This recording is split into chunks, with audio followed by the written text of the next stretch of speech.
Olá, eu sou a Maria Tomasi do Grupo Desenvolver e vou falar para vocês hoje um pouquinho sobre avaliação por competências. É comum quando as pessoas falam que fazem seleção abordarem a seleção no seguinte aspecto: eu tenho feeling para selecionar. E eu sempre questiono essa frase, né? Como assim eu tenho feeling? Qual que é a tradução de feeling? Feeling nada mais é do que sentimento. E se você fizer a tua seleção com base em sentimentos, lógico que você vai contaminar com os teus sentimentos essa avaliação. Então tem muitas pessoas que acabam selecionando e nem percebem o quanto que os seus valores, as suas experiências acabam interferindo na forma de fazer seleção. Por exemplo, eu já tive situações em que eu estava conduzindo um processo seletivo e o gestor não quis o candidato, né, que estava participando do processo, porque ele tinha a voz parecida com alguém que ele não gostava ou com um ex-funcionário dele, enfim, que teve uma experiência negativa e por isso ele não queria contratar. Eu estou falando de uma coisa muito fácil de ser percebida, né, que é o tom de voz. Mas tem várias outras questões que a gente nem percebe, né, que está contaminando o nosso olhar com relação ao candidato.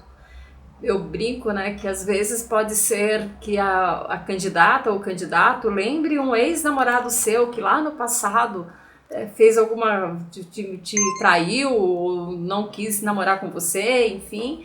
E aí isso já passou 10 anos e você nem lembra mais daquela namorada ou daquele namorado. Só que a experiência ficou ali registrada e sem você perceber, você não gosta da pessoa e não sabe porque você não gostou. Enfim, né, todo mundo já sabe que o ser humano ele é muito complexo. E é por isso que a gente necessita ter ferramentas que diminuam essa subjetividade sobre pelo menos, né, mais especificamente na avaliação de candidatos no processo seletivo. E uma ferramenta que eu gosto muito, a gente tem várias outras, mas uma que eu gosto bastante é a avaliação por competências. O que é a avaliação por competências? Hoje é muito comum no mercado se falar, né, de treinamento por competências, a remuneração por competências, a avaliação por competências. Então a avaliação por competências, ela não é nada novo, embora no Brasil tenha aí um pouco mais de 10 anos, mas ela é da década de 70, quando David McClelland, que é psicólogo e era professor de Harvard, ele começou a questionar a utilização principalmente dos testes de QI e alguns testes psicométricos. E o que ele percebia durante o processo de avaliação? Que às vezes o candidato ele saía-se muito bem num teste de QI, por exemplo, e aí quando era contratado ele não entregava os resultados de acordo com o resultado do teste. Então, por exemplo, se nós tivéssemos 2 candidatos participando de um processo seletivo, um ficou com QI 90 e o outro ficou com QI 60. Você contrata os dois e de repente o QI 60 vai entregar mais do que o QI 90. E isso para ele era uma contradição, porque era se usado na época os testes psicométricos para fazer esse processo seletivo. Então a partir daí ele definiu, né, criou uma técnica, uma teoria, que é a avaliação por competências, que se baseia no passado do indivíduo. Então, a pergunta é feita sempre para buscar evidências no passado do indivíduo, para identificar se há recursos internos naquele candidato que corresponde aos recursos que ele vai precisar usar ao ocupar a vaga. Então, por exemplo, eu preciso de uma pessoa que consiga administrar bem conflitos. Isso é uma competência, né? Gestão de conflitos.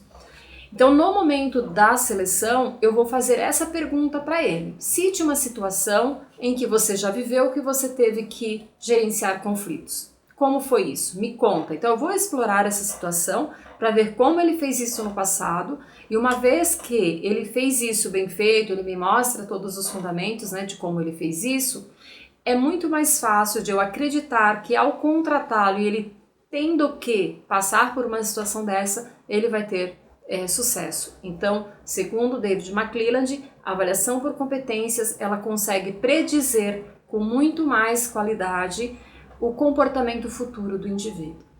É isso. Hoje nós vamos ficando por aqui. Eu vou gravar com mais frequência vídeos relacionados à avaliação de pessoas, à área de recursos humanos como um todo. E se você quer saber mais, se você quer ter mais técnica e menos feeling no processo seletivo, faça um dos nossos cursos, né? Agora em janeiro nós vamos ter o curso de analista de seleção, e dentro do analista de seleção nós temos seleção de pessoal, seleção por competências, grafologia aplicada à seleção e dinâmica de grupo aplicada à seleção. É uma ótima oportunidade de você obter mais técnica e fugir um pouco, né, dessa história do feeling. O nosso site está aqui embaixo, www.grupodesenvolver.com.br, e assine o nosso canal, né? Nos acompanhe e você terá aí cada vez mais conhecimento para fazer um processo seletivo com qualidade. É isso.